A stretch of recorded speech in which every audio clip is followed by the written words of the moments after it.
maring.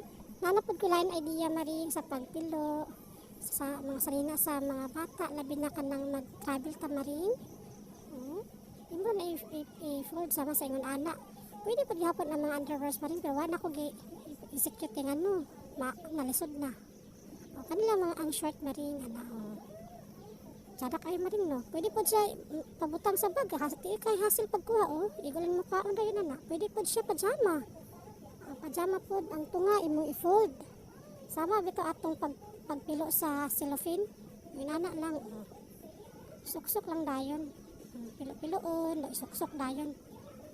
Pwede po gihapon maring ang kanang t-shirt or blouse sa inyong mga bata. Depende na po gihapon ninyo kung kapilahon niyo pagpilo, kaupaton ba or kaduaon. Depende sa size sa inyong gusto. Yun ana isuksok lang gihapon. O di ba maring indot kaayo? Kung bisibisihan kita nga, kita ra isa. O pila paghulbot sa atong bag. Pila ka na mag-check up ang bata. Daghang salamat maring sa pagtan-aw.